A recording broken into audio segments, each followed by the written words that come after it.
Assalamualaikum warahmatullahi wabarakatuh. Di sini kami dari kelompok 2 dalam mata kuliah permodelan dan simulasi akan mempresentasikan tugas besar yang sudah kami kerjakan. Pada tugas besar ini, kami mengambil studi kasus implementasi model simulasi sistem dinamik dalam industri jagung. Pertama-tama, perkenalkan terlebih dahulu anggota kelompok kami. Yang pertama ada saya sendiri, yaitu Alfiana Imran Nurhalizah dengan 3 digit terakhir 039, kemudian ada Henry Susilo, 3 digit terakhir 040, Duanda Fawas, 3 digit terakhir 045, Ahmad Gofar, 3 digit terakhir 062, dan Diana Putri Kurniawati dengan NIM 3 digit terakhir 073.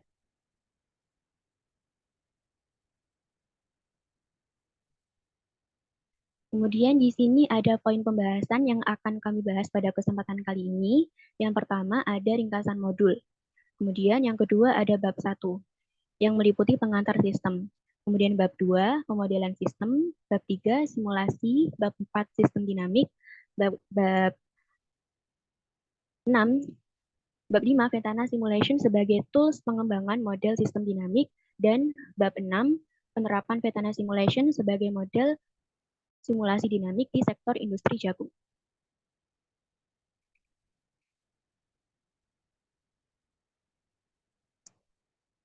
Oke, kita masuk kepada pembahasan yang pertama, yaitu ringkasan modul.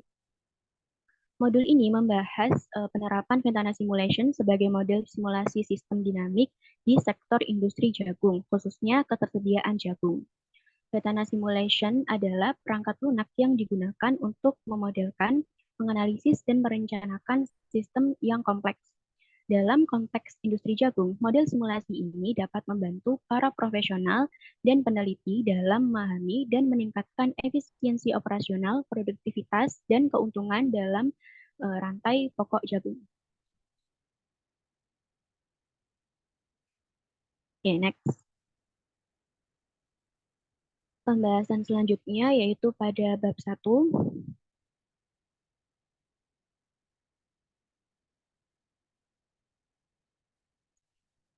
Oke.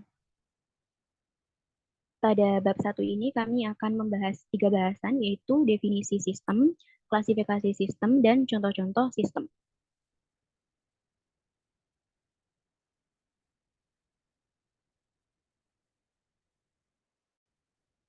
Pertama yaitu definisi sistem. Sistem adalah kumpulan dari komponen-komponen yang membentuk satu kesatuan organisasi dan sistem informasi dalam sistem fisik dan sosial yang disusun untuk mencapai tujuan tertentu. Sistem beroperasi di lingkungan tertentu yang dibatasi oleh batas-batas tertentu seperti terlihat pada gambar di samping. Sistem secara bertahap menentukan subsistemnya dan kemudian menguraikannya menjadi komponen-komponen yang lebih kecil. Interkoneksi antar komponen ini juga akan terlihat jelas. Penentuan batasan sistem harus dilakukan dengan hati-hati dan tidak dapat dilakukan melalui trial dan error.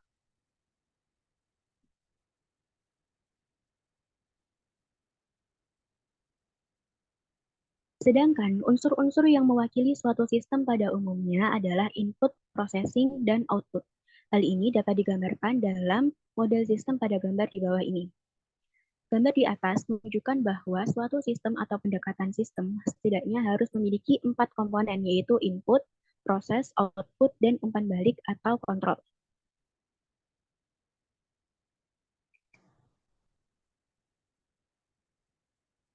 Kemudian selanjutnya adalah klasifikasi sistem. Di sini ada 4 klasifikasi sistem. Yang pertama yaitu sistem abstrak dan fisik. Sistem abstrak adalah suatu sistem yang berupa pikiran atau gagasan yang tidak dapat dilihat. Contohnya adalah sistem keagamaan. Sedangkan sistem fisik merupakan sebuah sistem yang keberadaannya terlihat secara fisik. Contohnya yaitu bisnis dan komputer. Kemudian yang kedua ada sistem tertutup dan terbuka.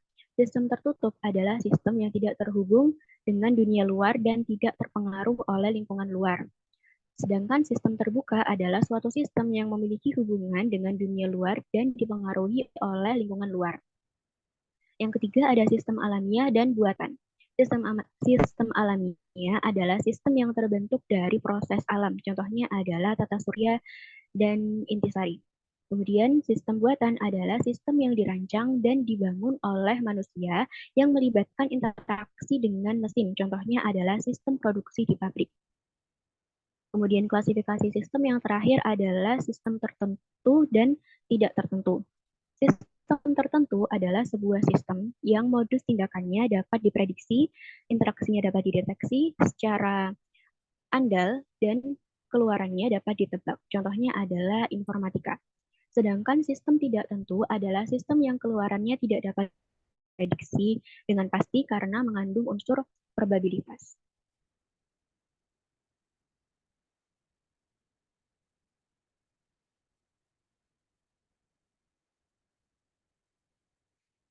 Kemudian selanjutnya ada contoh-contoh sistem. Terdapat beberapa contoh sistem yang ada di lingkungan kita, di antaranya yaitu ada komponen elektronik komputer yang membentuk sistem komunikasi, sistem jaringan, sistem perangkat lunak, dan sistem perangkat keras. Kemudian yang kedua ada organ tubuh manusia yang membentuk beberapa sistem, di antaranya sistem pernafasan, sistem pencernaan, ekskresi, dan sistem syaraf.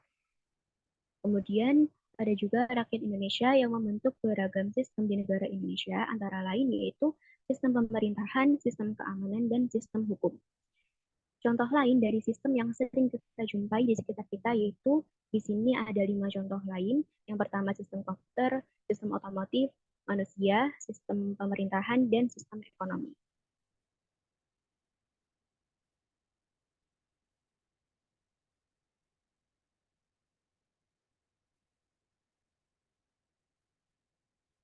Kemudian kita masuk kepada pembahasan yang ketiga, yaitu bab 2 mengenai pemodelan sistem. Model adalah gambaran dari objek dalam bentuk yang disederhanakan. Model berisi informasi tentang sistem yang dibuat untuk tujuan mempelajari sistem yang sebenarnya.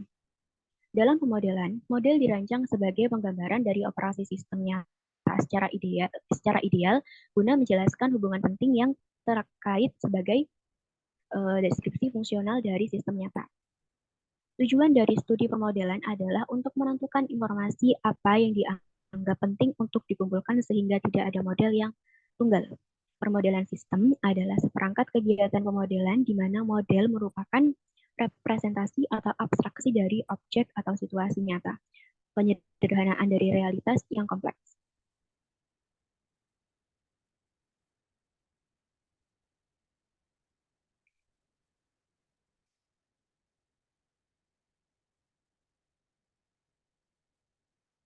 Kemudian selanjutnya adalah klasifikasi model.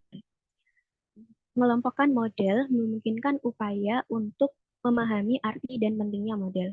Mereka dapat diklasifikasikan menurut model, jenis, dimensi, fungsi, tujuan, objek studi, dan tingkat abstraksi mereka. Kategori umum yang sangat praktis pada dasarnya adalah jenis-jenis model yang dapat dikelompokkan menjadi ikon, analog, simbolik, analisis, dan simulasi. Kemudian model simulasi adalah model yang mencerminkan hubungan sebab dan akibat pada sebuah sistem dalam model komputer yang mampu menggambarkan sifat yang mungkin terjadi di sistem nyatanya. Model simulasi digunakan sebagai alat untuk mengetahui apa yang terjadi jika satu atau lebih komponen atau variabelnya diubah. Contohnya dalam model analitik, model simulasi pun memberikan output kuantitatif. Kelebihannya yaitu dapat mengatasi kompleksitas, fluktuasi, statistis, dan interdependensi.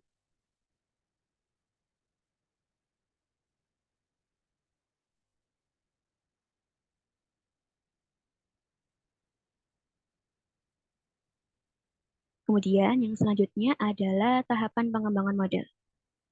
Di sini ada 7 tahapan pengembangan model. Yang pertama ada identifikasi permasalahan dan tujuan, kemudian pendefinisian sistem, kemudian identifikasi variabel, formulasi model, pengembangan persamaan model, validasi model, dan skenariosasi. Dan untuk pembahasan selanjutnya akan dilanjutkan oleh teman saya. Oke, di sini saya akan melanjutkan bab 3 yaitu simulasi. Definisi simulasi. Simulasi adalah teknik meniru sebuah proses yang terjadi dalam suatu sistem sehingga bantuan perangkat komputer dan berlandasan dari beberapa asumsi tertentu sehingga sistem tersebut bisa dipelajari secara ilmiah. Dalam simulasi digunakan media komputer untuk mempelajari sistem secara numerik, sehingga dilakukan pengumpulan data untuk melakukan estimasi statistik untuk mendapatkan karakteristik asli dalam sistem tersebut. Simulasi yaitu alat yang tepat untuk digunakan terutama jika diharuskan untuk melakukan sebuah eksperimen dalam rangka mencari komentar terbaik dari komponen-komponen sistem tersebut. Hal ini disebabkan karena sangat mahal dan memerlukan waktu yang cukup lama jika bereksperimen dan dilakukan secara langsung. Di sini terdapat jenis-jenis simulasi, ada simulasi statis, simulasi sistem diskret, dan juga simulasi stokastik. Kita bahas terlebih dahulu simulasi statis. Simulasi statis adalah simulasi sistem yang tidak bergantung atau berdasar pada waktu. Tetapi biasanya simulasi ini melibatkan sampel yang acak untuk menyimulasikan output statistik yang dapat dianalisis. Sistem statis menghasilkan output yang melalui bilangan acak dan berlaku hanya pada saat bilangan random itu dibuat.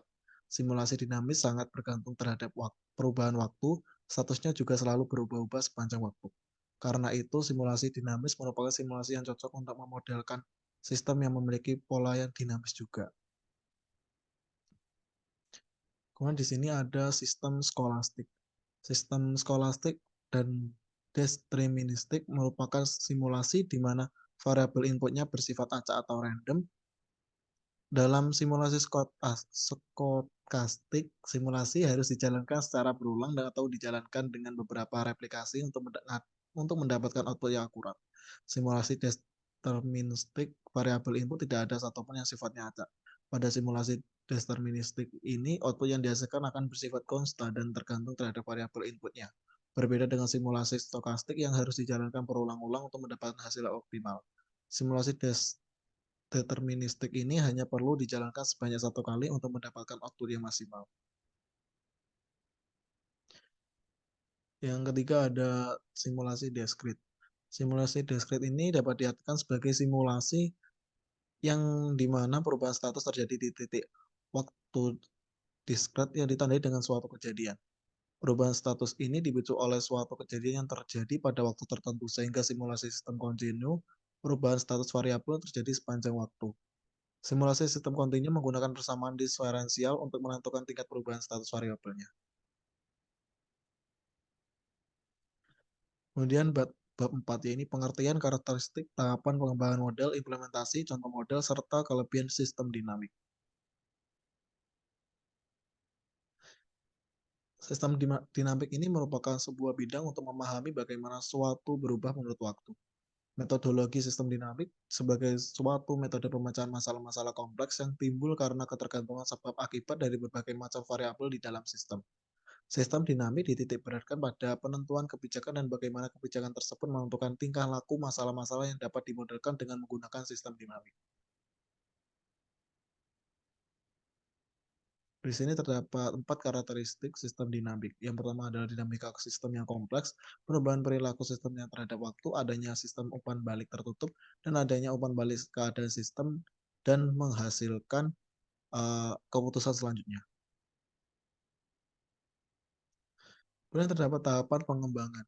Yang pertama adalah problem articulation, meliputi pemilihan tema, variabel, kunci time horizon, dan definisi masalah sistem. Yang kedua terdapat formulation of dynamic hypothesis, meliputi pembuatan hipotesis awal, fokus endogen, mapping, variabel kunci, mode referensi, data lain yang tersedia. Yang ketiga terdapat formulation of simulation model, meliputi spesifikasi, estimasi, dan tes. Yang keempat terdapat testing, meliputi perbandingan dengan metode referensi, kekokohan dalam kondisi ekstrem, dan sensitivitas. Yang kelima atau yang terakhir terdapat policy design and evaluation, meliputi spesifikasi skenario kebijakan desain, analisis sensitivitas, dan kebijakan interaksi.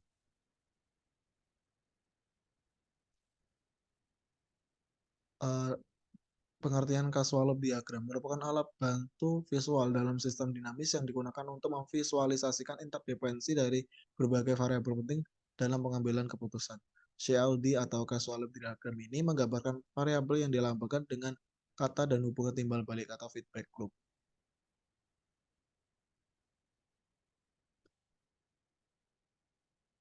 Jika A bertambah atau menurun, maka B meningkat di atas atau ke bawah. Dalam hal ini akumulasi mengurangi dari B. Sedangkan jika tanda seperti yang di kanan, jika A bertambah atau menurun, maka B naik. Itu diturunkan di atas atau di bawah. Dalam hal akumulasi A menambah B.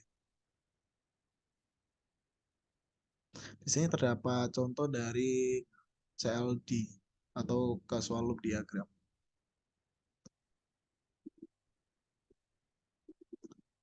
Kemudian di sini ada variabel simulasi. Variabel yang pertama ini berbentuk persegi, yaitu variabel level. Variabel ini merupakan akumulasi dari aliran. Kemudian terdapat variabel dengan bentuk lingkaran. Variabel auxiliary ini adalah variabel yang membantu menyederhanakan kondisi sesuatu dengan kondisi nyata. Kemudian di sini yang pada pojok kiri bawah terdapat variabel rate, merupakan aliran masuk dan keluar dari level yang akan merubah kondisi level.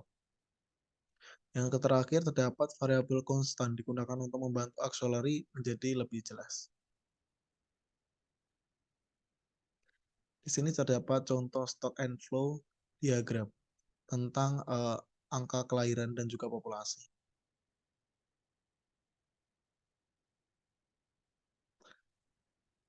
Contoh implementasi model sistem dinamik. Contoh implementasi model sistem dinamik adalah model smart ekonomi di Kota Surabaya. Modelan ini dilakukan terhadap jumlah penduduk miskin dan pengangguran sebagai indikator smart ekonomi, serta variabel pendukung lainnya sehingga hasil simulasi dapat membantu dalam pengembangan smart ekonomi.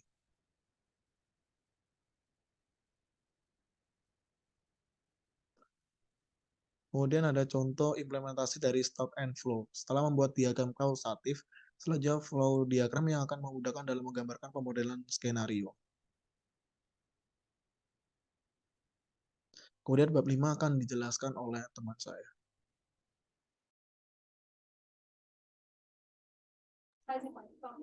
Sebab di sini ada beberapa itu memperluas level sistem dinamik. Enggak bagus di sini. Next.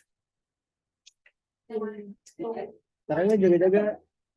Kalau misalnya naik baru aku. Pengatur rencana simulasi atau pensim. Perangkat lunak pensim ini merupakan alat yang dapat mempermudah penggunanya untuk membuat proses simulasi, analisis, implementasi, dan mengembangkan model sistem dinamik. Dalam perangkat ini disediakan fitur-fitur dengan cara sederhana sehingga dapat digunakan dengan mudah untuk beberapa proses simple sebagai casual loop diagram atau CLD atau stop and flow diagram atau SFD. Next. Ini unying siapa unying? Dia follow. Lagi pada mana nih? Yang ada fasilitas di dalam pensil. Udah random aja random. Coba. Dalam aplikasi pensil menjadi perangkat buat sebuah model. Di dalam utama aplikasinya adalah sebuah yang selalu dapat dibuat konsisten yang masing-masing model tersebut memiliki beberapa presentasi.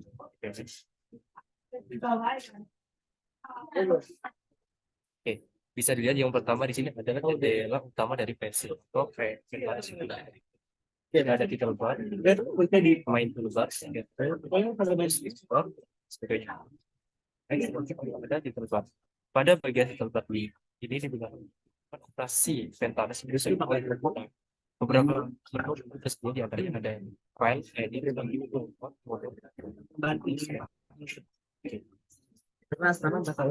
selanjutnya ada toolbar. Kalau tadi kita bahas ini ada pada fungsi seperti open model, begin shape dan lain-lain.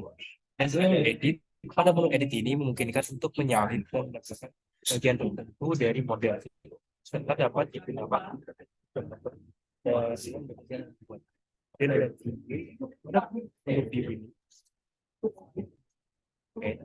Selanjutnya ada model tool Windows pertama ada model. Model ini menyediakan akses ke simulasi kontrol dan konsep template. Tombol fitur memisahkan model serta mengimport dan mengakses formula data. Dan dengan tool menu tool ini menggunakan untuk mengatur opsi global dalam pensil untuk memanipulasi analisis tool dan tool. Dan menu di sini memungkinkan untuk beralih dari antara terbuka. Yang terakhir adalah ini menyediakan akses ke sistem bantuan koordinator. Oke, next.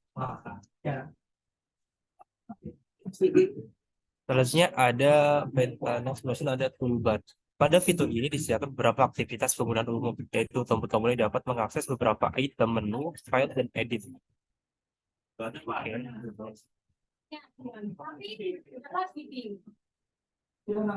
Di bagian toolbar, mungkin ada juga foto edit peranan yang digunakan untuk kompresi model seperti di bawah. Kemudian fitur toolbar ini dapat berubah pada konfigurasi versi yang digunakan seperti gambar di bawah. Oke, next.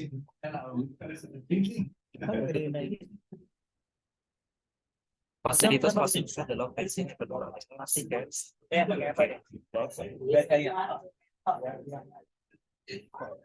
Oh, next. Ya, bisa semua. Oke, schedule. Konfigurasi dari perangkat lunak versi memilih dan mengaktifasi schedule dengan membedakan penambahan serta berubah tindakan dari tool yang berbeda. Schedule ini digabungkan dalam kelas schedule.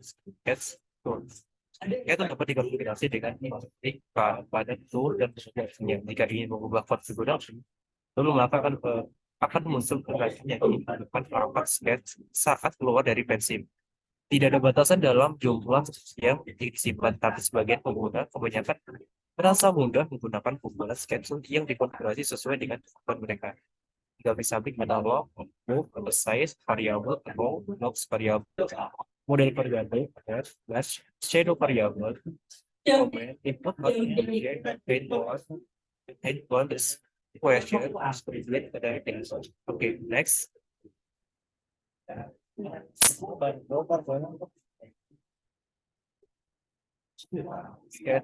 Beberapa tool dalam schedule sebagai berikut, ada loop, move, size variable, box variable, row, model variable, shadow variable, merge, input object, scan, comment, unhide, pet mode,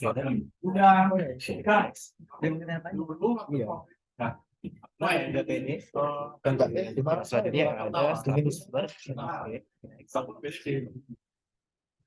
Fitur ini menunjukkan standar sketsa dan objek-objek yang terdapat di dalamnya.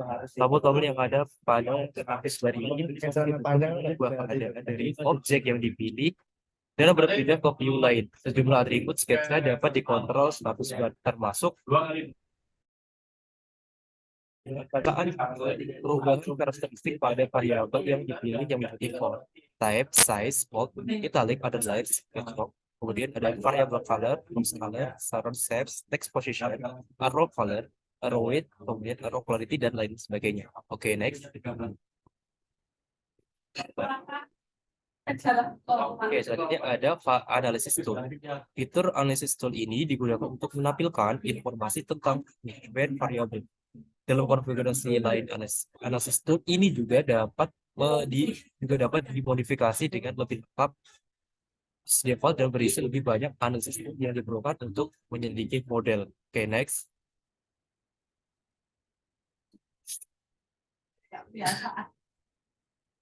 Beberapa fungsi dari tool dapat dilihat dari uraian di bawah ini. Ini yang pertama dibagi menjadi dua. Yang pertama ada struktur analysis tool. Dalam struktural analysis tool ada causal cases tree, usage tree, loop, dan comment. Oke, next. Jadi ada struktural, kemudian ada data sheet analysis tool. Lalu ada cost strip, graph, statistic graph, bar graph, tabel, run compare, statistic, unit check, equation editor, pen apps editor, dan kemudian text editor. Next. Oke, selanjutnya adalah fungsi-fungsi dalam pensil atau Vector simulation. Yang pertama, fungsi pada vector tersebut pada tab function. Ada beberapa fungsi dalam pensil, diantaranya if else. Seperti yang samping, fungsi if else digunakan untuk menggambarkan beberapa kondisi. Fungsi ini biasanya dapat digunakan untuk dua alasan. Yang pertama adalah fungsi untuk mengembalikan nilai seperti fungsi lainnya, dan yang kedua pada pertanyaan B sama dengan if, A sama dengan N, B sama dengan else, dan seterusnya. Sebenarnya yang memberikan variabel kemudian fungsi-fungsi Oke, Ini berlima L jadi agak susah. apa dulu ada seperti ya 55 yang berfungsi mengambil rata-rata dan berdasarkan ekspektasi. Jika mengetahui nilai X, maka kita dapat melakukan kalkulasi terhadap X atau X. Tetapi kita tidak dapat menentukan nilai smooth X, 4. Jika hanya mengetahui X, kita perlu juga mengetahui nilai smooth. Oke, siap. Hal tersebut dikatakan smooth. Oke, selanjutnya si step. Step ini berfungsi untuk menginputkan. Dalam fungsi step ini akan menambahkan step dan kemudian mengembalikan step ini merupakan fungsi yang penting karena merupakan step apa? Step adalah agar model yang kita buat dapat diketahui model berikutnya.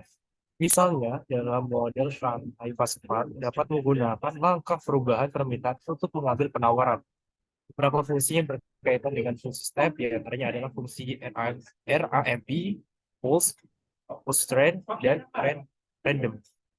Next.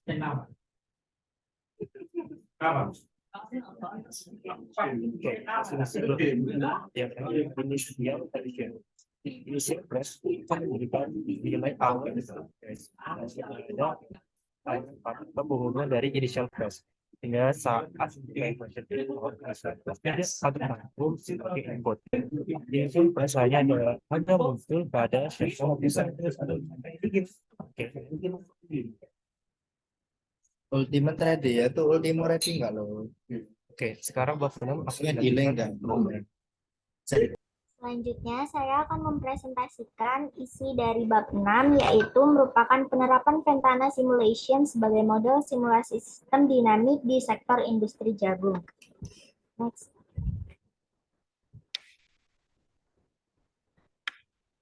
Yang pertama ada metodologi penelitian. Metodologi penelitian ini terdapat dua macam metodologi, yaitu lokasi dan waktu, serta pengumpulan data. Lokasi dan waktunya dilakukan sejak Juli 2013 hingga Januari 2014, sedangkan datanya diperoleh dari Kementerian Pertanian, Badan Penelitian dan Pengembangan. Sedangkan pengumpulan datanya merupakan kegiatan yang dilakukan dalam penelitian untuk mengumpulkan informasi sehingga diperoleh data sekunder. Metode pengumpulan data yang dilakukan adalah kuantitatif. Lalu yang pertama, kita membahas casual loop diagram. Casual loop diagram di sini adalah alat visual yang digunakan untuk menggambarkan hubungan sebab akibat antara variabel-variabel yang saling berinteraksi dalam sebuah sistem. Dalam konteks penelitian ini, casual loop diagram dapat digunakan untuk menganalisis hubungan antara jumlah produksi, ketersediaan jagung, dan luas lahan tanam dalam sektor industri jagung. Yang kedua, kita akan membahas verifikasi model. Verifikasi model fencing yaitu model yang telah dibuat kemudian diverifikasi apakah terjadi error atau tidak. Bila M yang ada terjadi error, maka logika dari simulasi yang dibuat belum sepenuhnya benar. M yang mengalami error harus mengulang pembuatan model awal simulasi. Selanjutnya ada validasi. Validasi ini dilakukan secara statistik dengan membandingkan data empiris sistem dengan output simulasi model. Di sini ada tabel yang berisi tahun dan total ketersediaan jagung yang real dan simulasi. Yang pertama ada tahun 2010 dengan total ketersediaan jagung 18 juta sekian, dan jika disimulasikan kita mengambil angka 18 juta tepat. Kemudian hingga tahun 2015 di situ ada 21.621.435 untuk total ketersediaan jagung secara real atau nyata, sedangkan simulasinya kita gunakan 65.500.000. Kemudian kita ambil rata-rata sehingga didapatkan hasil sebagai berikut. Kemudian di sini ada validasi, yaitu yang pertama berdasarkan persen error dari rata-rata data empiris dan data output simulasi. Ketika dimasukkan rumus, maka didapat E1 yaitu sama dengan 38,6%. Dan yang kedua ada berdasarkan percent error dari standar deviasi data empiris dan data output simulasi, sehingga didapatkan E2 yaitu sekitar 0,930 atau 93%.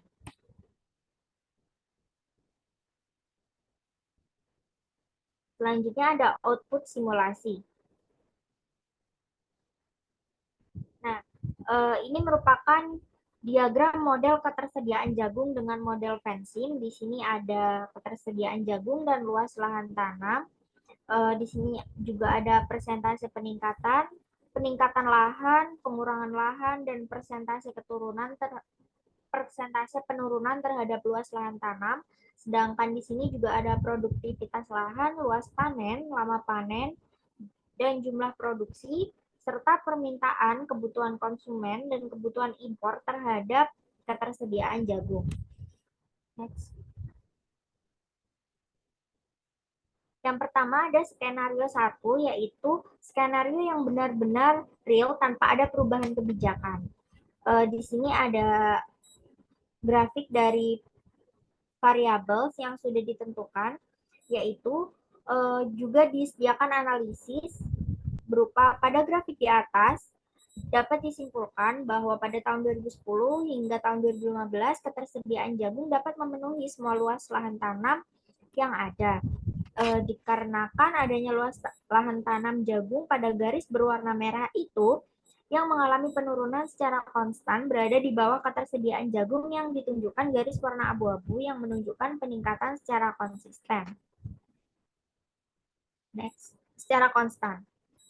Skenario yang pertama yaitu tanpa ada perubahan kebijakan, ini merupakan tabel pada ketersediaan jagung skenario 1.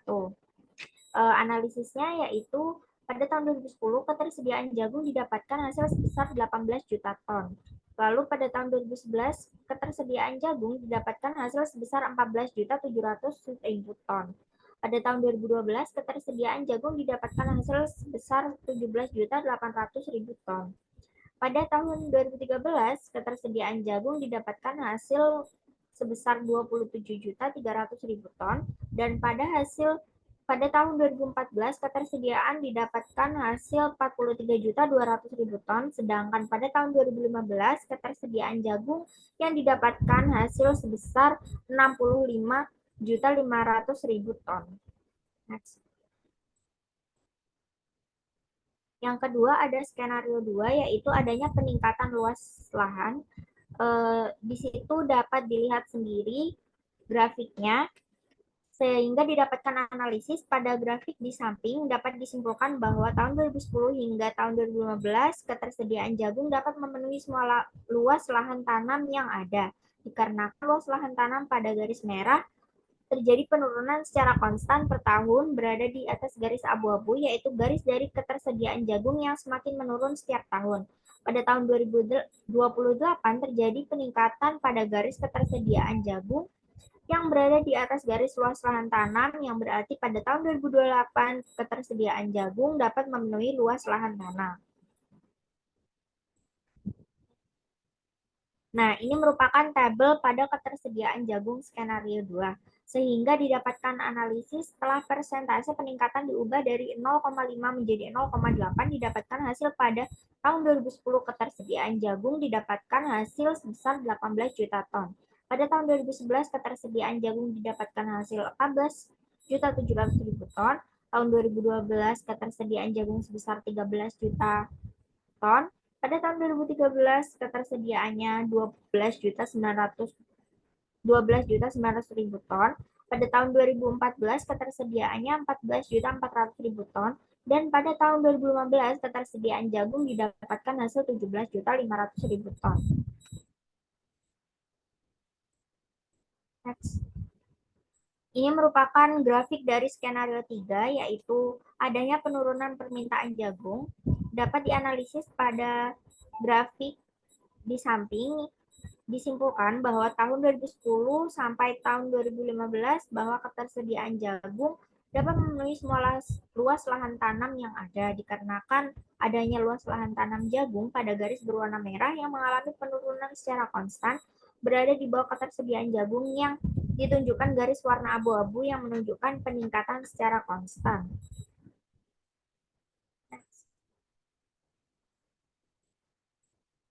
Selanjutnya ini ada tabel pada ketersediaan jagung skenario 3. Analisisnya yaitu setelah persentase penurunan diubah dari 0,9 menjadi 1,1 didapatkan hasil pada tahun 2010 ketersediaan jagung didapatkan hasil sebesar 18 juta ton.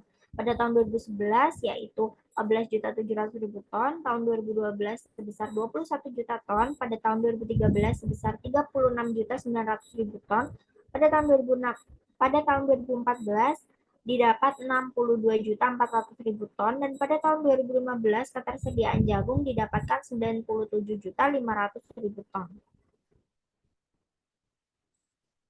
Selanjutnya ada tabel pada skenario 4, yaitu adanya peningkatan hasil produksi. Analisisnya yaitu pada grafik di samping dapat disimpulkan bahwa pada tahun 2010 sampai tahun 2015 ketersediaan jagung dapat memenuhi semua luas lahan tanam yang ada, dikarenakan adanya luas lahan tanam jagung pada garis berwarna merah yang mengalami penurunan secara konstan berada pada ketersediaan jagung yang ditunjukkan garis warna abu-abu yang menunjukkan peningkatan secara konstan.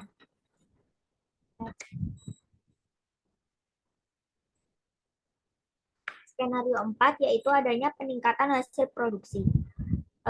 Di sini telah disajikan tabel pada ketersediaan jagung skenario 4. Analisisnya berupa setelah produktivitas lahan ditingkatkan dari 17 juta menjadi 19 juta didapatkan hasil pada tahun 2010. Ketersediaan jagung didapatkan hasil sebesar 18 juta ton. Pada tahun 2011 ketersediaan jagung didapatkan 15.700.000 ton. Pada tahun 2012 ketersediaannya 19.800.000 ton, pada tahun 2013 ketersediaannya 20.300.000 ton, pada tahun 2014 sebesar 47.200.000 ton, dan pada tahun 2015 ketersediaan jagung didapatkan 70.500.000 ton. Next. Yang terakhir ada analisa output. Dari hasil output simulasi Ventana Simulation ini didapatkan hasil ketersediaan jagung pada skenario per tahunnya. Dari hasil output di simulasi pada hasil output simulasi di atas, dipilih skenario 2 merupakan skenario terbaik karena total persediaan jagung di pasaran tidak memiliki jumlah selisih yang sangat jauh dengan luas lahan tanam. Pada tahun 2015, ketersediaan jagung pada skenario 1 sebanyak 65.500.000 ton, skenario 2 sebanyak 17.500.000 ton, skenario 3 sebanyak 97.500.000 ton, skenario 4 sebanyak 70.500.000 ton, sehingga sebaiknya diproduksi yang dilakukan sesuai dengan skenario 2 agar didapatkan hasil ketersediaan jagung yang terbanyak. Tetapi ternyata masih terdapat overproduksi pada skenario yang dipilih. Overproduksi ini bisa disebabkan karena tidak adanya production planning yang akurat. Selain itu, overproduksi juga bisa disebabkan dari dalam perusahaan itu sendiri, yaitu karena peralatan yang digunakan untuk produksi mengalami kegagalan operasi.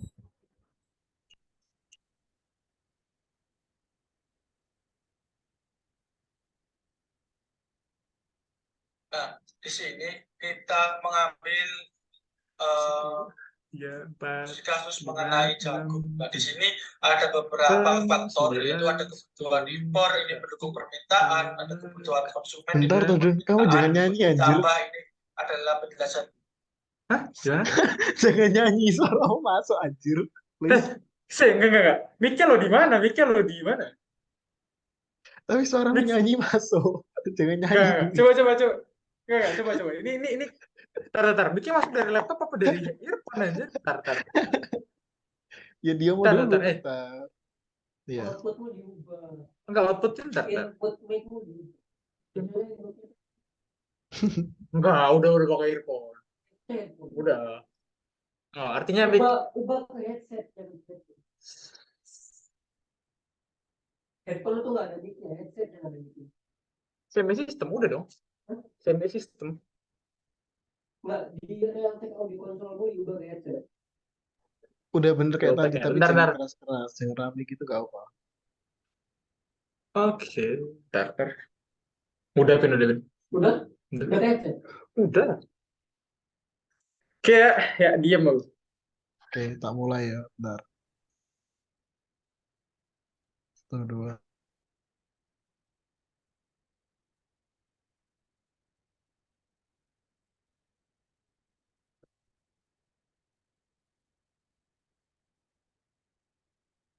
Nah, di sini kita mengambil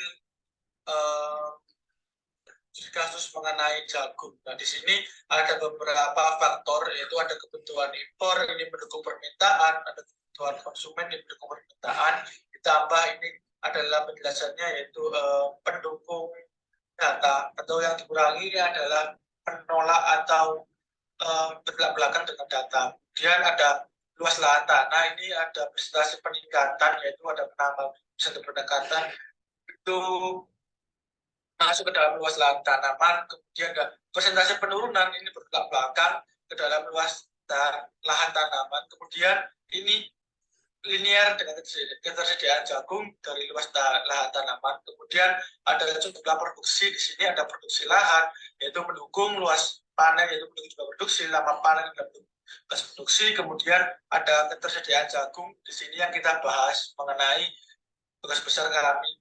Kemudian data yang kita olah ini berdasarkan jurnal yang sudah kami konsultasikan dengan ASLab, Laboratorium Simulasi Komputer. Nah, dari beberapa data, ini ada beberapa faktor juga yang kami ambil dari jurnal, acuannya jurnal, kemudian data-data yang sudah kami olah, kemudian berlinear dengan jurnal yang sudah kami cari dan juga kami olah. Begitu. Jadi, atas dasar tugas besar ini adalah jurnal yang sudah kami konsultasikan ke ASLab, Laboratorium Simulasi Komputer. Nah, ini adalah tahap yang pertama mengenai cara membuat faktor pendukung dan faktor penolak mengenai sistem ketersediaan jagung menggunakan FANCI.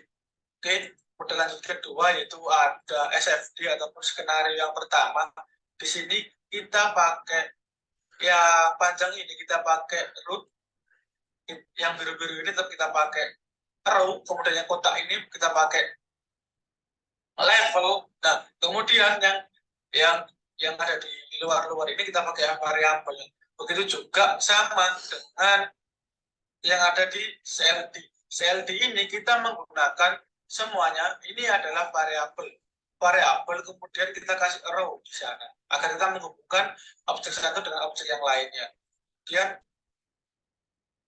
di CLD ini, di SFD ini ada beberapa faktor yang kita masukkan ke dalam ketersediaan jagung, yaitu luas lahan tanaman, kita kasih level, kasih level. Nah, untuk semuanya ini kita udah kasih equation ya teman-teman, di dalamnya ada 0,9, kemudian luas lahan tanaman ini ada datanya, initial value, ada level, ada equation-nya peringatan lahan dikurangi dengan pengolahan lahan, kemudian di penyelesaian jagung juga udah ada juga produksi dan initial value, yaitu tentang data yang akan diolah. Nah, sebelum kita mengolah data ini semua, maka yang kita lakukan adalah membuat Excel ini terlebih dahulu teman-teman, agar kita tahu bahwasanya beberapa faktor yang mendukung dan juga beberapa faktor yang bertolak belakang mengenai codingan kita atau program kita yang kita jalankan. Nah, dari beberapa ini ada data real. Data real ini data yang dengan jurnal kemudian simulasi, ini ketika sudah kita simulasikan. Nah, di sini ada beberapa catatan mengenai data FANCI, itu dari tiap skenario kita membedakan apanya. Kita membedakan apanya. Kalau kita skenario 1, ini kita sama semua. Nah, di skenario 2, kita menggunakan pembedaan di persentase peningkatan. Kemudian skenario 3, kita menggunakan persentase penurunan permintaan. Kalau skenario 4, kita menggunakan produktivitas panen atau produktivitas peningkatan. Nah, seperti itu. Jadi tiap skenario kita membedakan, tiap skenario kita berbeda-beda. Nah, acuannya yaitu dari Excel ini teman-teman, juga ada equation-nya ini berpacu kepada CLD tadi yang kita udah olah. Kemudian SFD juga kita mengacu kepada ini semua. Jadi langkah yang pertama kita lakukan adalah kita membuat Excel ini sebelum kita merajak ke fancy, maka kita tahu bahwa faktor apa yang mendukung, faktor apa yang dalam belakang, dan juga data-data yang kita butuhkan. Kemudian kita kembali lagi ke CLD. Oh ini, SFD teman-teman. Kita kembali lagi ke SFD. Nah, di sini ketika udah masukkan datanya semua, maka langkah yang kita lakukan adalah mensimulat ini semua. Itu kita kontrol A, kita simulate, kemudian kita klik, kemudian kita ini skenario. Nah, kemudian kita ketik kontrol A lagi teman-teman, kita ketik. Nah, kalau udah simulat, jangan lupa untuk kontrol A lagi. Biar apa? Biar grafik yang ada di sini nantinya itu muncul seperti ini teman-teman. Nah, kalau kita nggak ngontrol A, itu nanti malah nggak muncul semuanya, malah muncul cuma satu, cuma dua gitu. Jadi kontrol A itu untuk kontrol A yang akan kita presentasikan. Nah, ini adalah grafik yang sudah kita olah mengenai data-datanya. Nah, ini teman-teman. Kemudian ada juga yaitu tabel. Nah, di sini coba produksi skenario 1. Ini sebenarnya sama aja teman-teman, skenario 1. Bedanya cuma di namanya aja sebenarnya yang kita bahas di sini. Karena kenapa? Dikarenakan tadi sudah saya running, kemudian saya running kembali dengan nama yang berbeda. Maka dari itu namanya berbeda, tapi tetap datanya sama seperti itu teman-teman. Kemudian kita jangan lupa ke SFD yang selanjutnya, itu ke SFD yang kedua. Nah, di SFD yang kedua ini kita membedakan apa sih? Kita membedakan, kita coba lihat di Excel dulu, bahwasanya Excel yang pertama kita ada yang beda, Excel yang kedua kita beda di persentase peningkatan. Yang pertama yang awal 0,5, kemudian dari 0,8. Oke, kita klik equation. Nah, di sini 0,8, kita sudah tekan 0,8, bahwasanya sudah dekati dari 0,5 menuju ke 0,8 dari skenario kedua. Oke, kemudian kita tinggal running saja teman-teman seperti biasa. Kita klik simulate, kita klik Ctrl A, graph. Nah, maka sudah muncul seperti ini teman-teman. Nah, dan juga jangan lupa kita ke tabel juga. Nah, contohnya seperti ini. Kalau memang kita nggak running kembali dengan nama yang berbeda, maka munculnya seperti ini. Kalau memang kita running kembali dengan nama yang berbeda dan data yang sama, maka seperti tadi, data tetap sama, tapi namanya juga berbeda teman-teman. Nah, itu adalah penjelasan singkat mengenai SFD. Yaitu SFD 1 juga SFD 2 sama saja sebenarnya untuk pengolahan datanya. Yang membedakan cuma data apa yang kita ubah, dan juga pasti grafiknya juga berubah, juga tabel juga berubah. Nah, untuk menghemat waktu, karena kan skenario 3 dan 4 juga tutorialnya juga masih sama, dan cuma yang membedakan data yang kita masukkan itu masih berbeda seperti itu. Maka yang akan saya lakukan selanjutnya adalah untuk beranjak ke user interface. User interface ini teman-teman, sebelumnya kita harus terlebih dahulu mengkosongkan semua data yang ada di sini. Contohnya, bukan semua data sebenarnya, data perkalian. Seperti itu kita hapus semua dengan menggunakan equation.